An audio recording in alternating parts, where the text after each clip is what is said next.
Today, while I access my port for IVIG, I am going to talk about what it is like living with a port.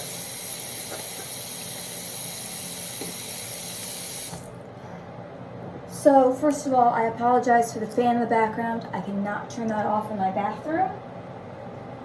So I'm just going to make sure I'm speaking facing this way, and hopefully you can hear everything I'm saying. You won't be able to see my face all the time because I do have to move closer to the mirror. And you're not going to be able to see my setup, but I do have lots of accessing, or at least one or two accessing my port videos. If you want me to make another one, I can make another one that shows the supplies better. But right now I just want to kind of do it and talk about what it's like actually having a port. So, as you see, it sticks out.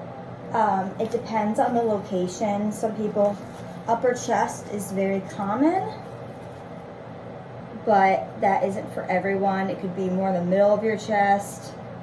One of my friends has hers like almost in her armpit.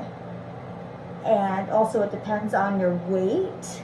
If you're thinner, it tends to stick out more, just because there's less fat, and it depends how deep they put it in.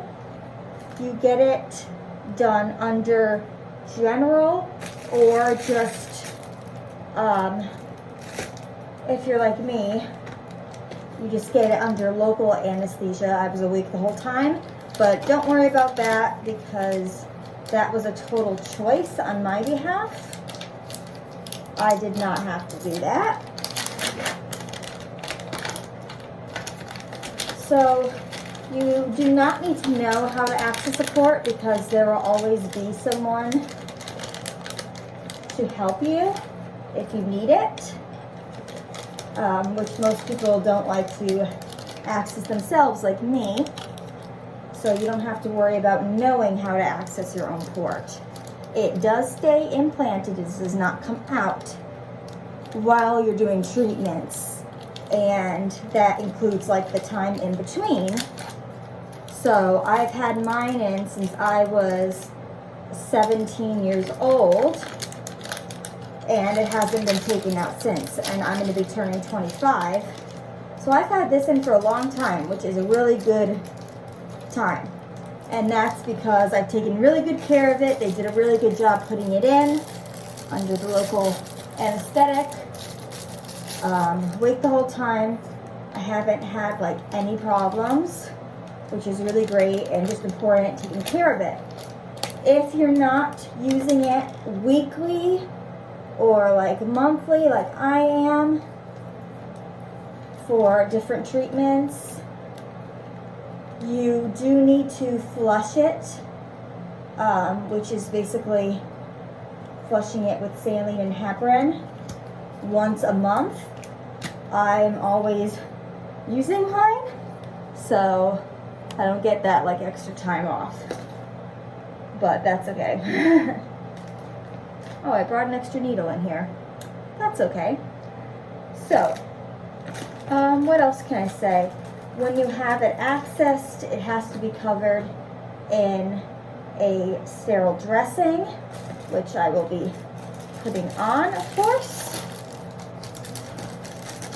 When I am not using it, like the days before today, it stays just like this. If you're self-conscious about it, you can, wear different clothes to cover it up, but I don't care.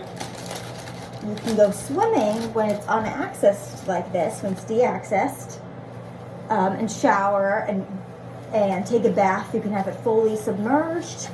You don't have to worry about covering it up.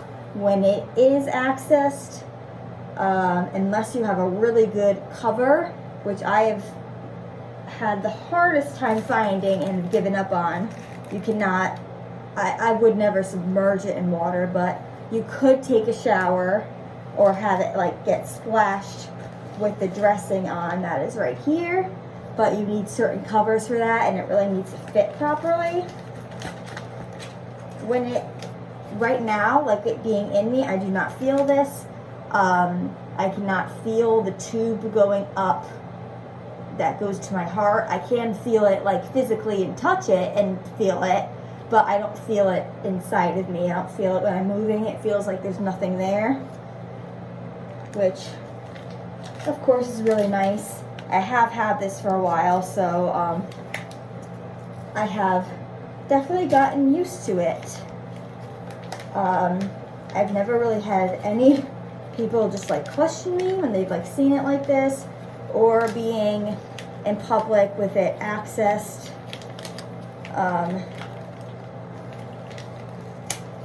But I also think that's because I'm a confident person and I'm not like afraid or embarrassed. So I'm making sure I'm being very clean right now, not touching my pajamas. So you can keep a port accessed, and that means with a needle in and a sterile dressing, for 1 week.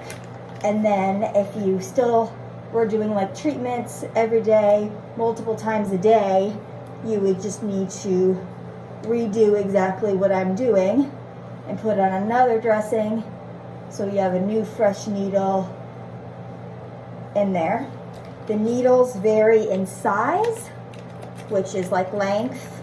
Mine is a 1/2 inch, which is like one of, or if not the smallest one you can find, but that depends on the location, how deep your port is, and how much extra like fat is around it, because some people's ports you can't even like see, like mine, and their skin still appears flat but they still have a port.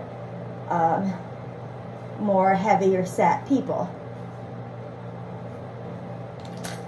Alright, I'll let this dry. If anyone has any other questions, I will make another video answering those questions, or I will answer them in the comments depending how many there are. Ports can stay in basically as long as they keep working and you do not see any problems, you're not experiencing any pain, there's no redness, swelling, it feeling warm to the touch, you're not getting like a fever or you feel, those are all signs of infection, which can be very serious, but I've never struggled with that, and if you catch it early, it can be treated.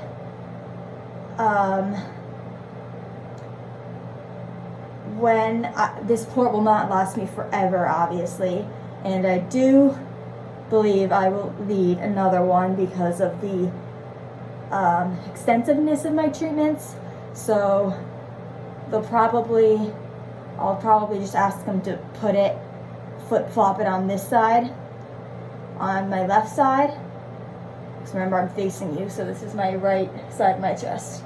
And you can see how much it protrudes there. But that's okay. So, when it starts being a little slower and not working as well, not flushing as easily, not getting blood return as easily or at all the time, then that's when we would look into getting another port. Some ports are double, have like 2 different parts, like compartments in it. This is just one. I'm gonna access right now, so I'm gonna stop talking for a second, just because I gotta get in the mirror. That seemed perfect. And flush and check for blood return. Beautiful.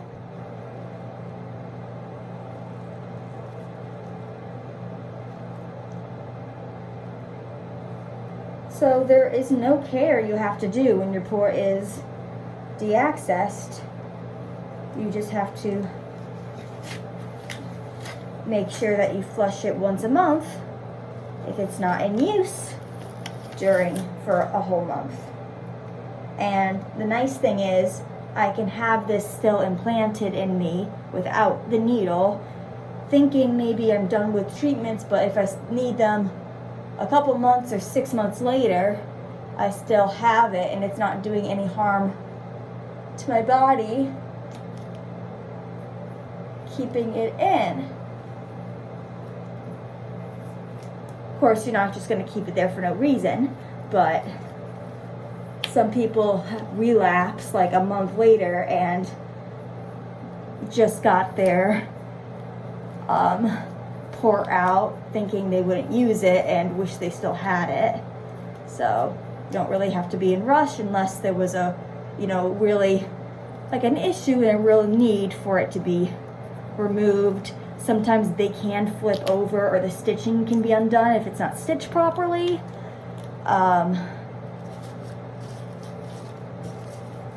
But those are less common problems and more problems that would happen after having it for a long time. I've had mine for, I have 17, 18, 19, 20, 21, 22, 23, 20, about 8 years I've been using it. Alright, that's all I can come up with right now off the top of my head, because I'm not editing this video. So if you have any more questions,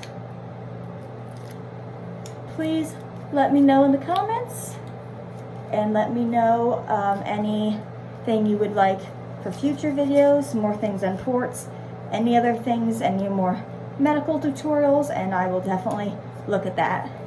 Thanks so much for watching. Might as well finish it off right now. Whew. That's it. And I'm done set for my day of IVIG. Once I finish IVIG, I don't have anything else to do until the weekend. So I will deaccess and it'll be just like it was in the beginning. And that's all. Thanks for watching, and I'll see you later. Bye.